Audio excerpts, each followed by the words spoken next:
ಎಲ್ಲರಿಗೂ ನಮಸ್ಕಾರ. ರಾಯರ ಕಿಚನ್ಗೆ ಸ್ವಾಗತ.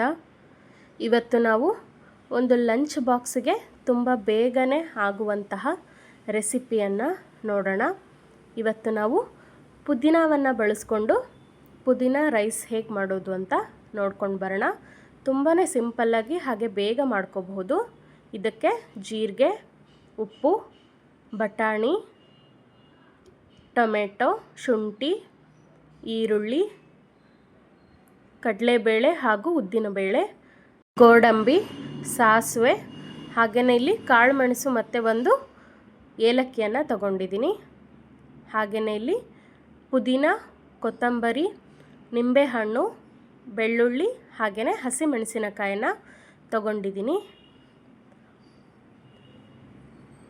ಹಾಗೆಯೇ ನಾನಿಲ್ಲಿ ಅಕ್ಕಿಯನ್ನು ತಗೊಂಡಿದ್ದೀನಿ. ಮೊದಲಿಗೆ ನಾವು ಅಕ್ಕಿಯನ್ನು ತೊಳ್ಕೊಳ್ಳೋಣ. ನಾನಿಲ್ಲಿ 1 ಲೋಟ ಆಗುವಷ್ಟು ಅಕ್ಕಿಯನ್ನು ತಗೊಂಡಿದ್ದೀನಿ. ಇದನ್ನು ಚೆನ್ನಾಗಿ ನೀರು ಹಾಕಿ ತೊಳ್ಕೊಳ್ಳೋಣ. ಅಕ್ಕಿಯನ್ನು 2ರಿಂದ 3 ಸಲ ತೊಳೆದು ಅದಕ್ಕೆ 1 ಲೋಟ ಅಕ್ಕಿಗೆ 2 ಲೋಟ ನೀರಾಗುವಷ್ಟು ನೀರನ್ನು ಹಾಕಿ ಸ್ವಲ್ಪ ಇದಕ್ಕೆ ಉಪ್ಪನ್ನು ಹಾಕ್ಕೊಳ್ಳೋಣ. ಈಗ ಕುಕ್ಕರನ್ನು ಮುಚ್ಚಿ 2 ವಿಷಲ್ ತಗ್ಸೋಣ. ಅಷ್ಟರಲ್ಲಿ ನಾವು ಇಲ್ಲಿ ಒಂದು ಮಿಕ್ಸಿ ಜಾರಿಗೆ ಹಸಿಮೆಣಸಿನಕಾಯಿ, ಬೆಳ್ಳುಳ್ಳಿ, 1 ಇಂಚು ಶುಂಠಿ, ಹಾಗೆಯೇ 1 ಟೇಬಲ್ ಸ್ಪೂನ್ ಆಗುವಷ್ಟು ಕಾಳು ಮೆಣಸು, 1 ಏಲಕ್ಕಿಯನ್ನು ಹಾಕ್ಕೊಂಡಿದ್ದೀನಿ. ನಂತರ 1 ಟೇಬಲ್ ಸ್ಪೂನ್ ಆಗುವಷ್ಟು ಜೀರಿಗೆಯನ್ನು ಹಾಕ್ಕೊಂಡಿದ್ದೀನಿ.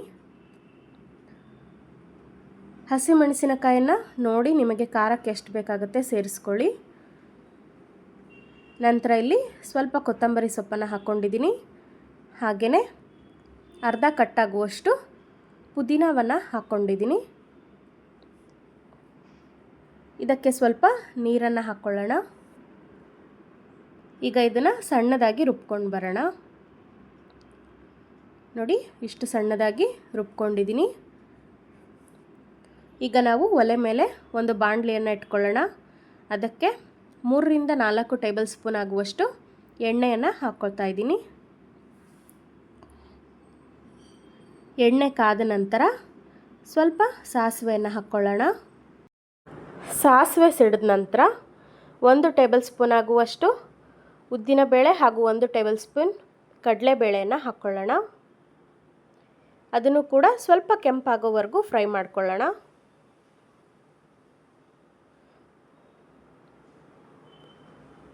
ನೋಡಿ, ಈಗ ಕಲರ್ ಚೇಂಜ್ ಆಗಿದೆ. ಈಗ ಇದಕ್ಕೆ 1 ದೊಡ್ಡ ಈರುಳ್ಳಿಯನ್ನು ಕಟ್ ಮಾಡಿ ಹಾಕ್ಕೊಂಡಿದ್ದೀನಿ.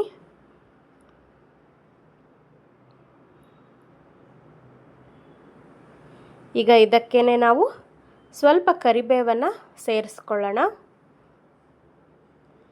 ಈಗ ಮತ್ತೆ ಎಲ್ಲದನ್ನು ಚೆನ್ನಾಗಿ ಫ್ರೈ ಮಾಡ್ಕೊಳ್ಳೋಣ.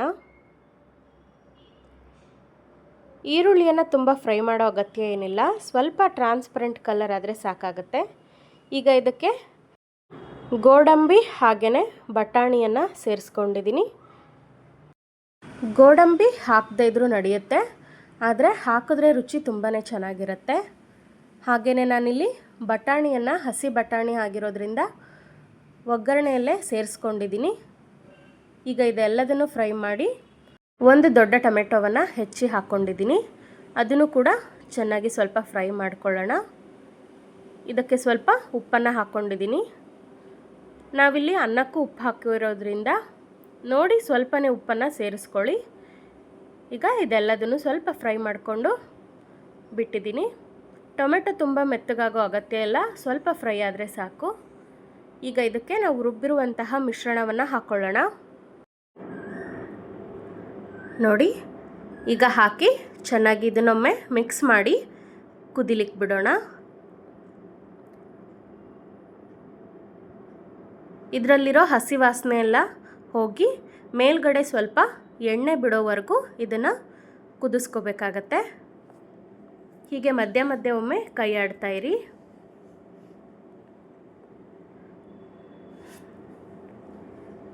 ನೋಡಿ, ಈಗ ನೀವು ನೋಡ್ತಾ ಇರ್ಬೋದು ಸೈಡಿಗೆಲ್ಲ ಎಣ್ಣೆ ಬಿಟ್ಟಿದೆ.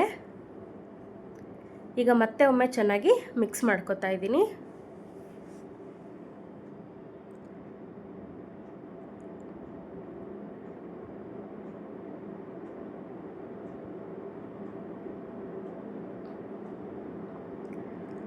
ಈಗ ನಮಗೆ ಎಷ್ಟು ಬೇಕೋ ಅಷ್ಟು ಒಗ್ಗರಣೆಯನ್ನು ಇಟ್ಕೊಂಡು ಒಂದು ಬಟ್ಲಿಗೆ ತಕ್ಕೊಳ್ಳೋಣ. ಈ ಗೊಜ್ಜನ್ನು ನೀವು ಮಾಡಿ ಆರಾಮಾಗಿ 2 ದಿನ ಇಟ್ಕೋಬಹುದು. ಈಗ ಇದಕ್ಕೇನೆ ನಾವು ಮಾಡಿಟ್ಕೊಂಡಂತಹ ಅನ್ನವನ್ನು ಸೇರಿಸ್ಕೊಳ್ಳೋಣ. ಆದಷ್ಟು ಅನ್ನ ಸ್ವಲ್ಪ ಉದುರಾಗಿದ್ದರೆ ರುಚಿ ತುಂಬಾ ಚೆನ್ನಾಗಿರುತ್ತೆ. ಈಗ ಚೆನ್ನಾಗಿ ಒಮ್ಮೆ ಮಿಕ್ಸ್ ಮಾಡ್ಕೊಳ್ಳೋಣ.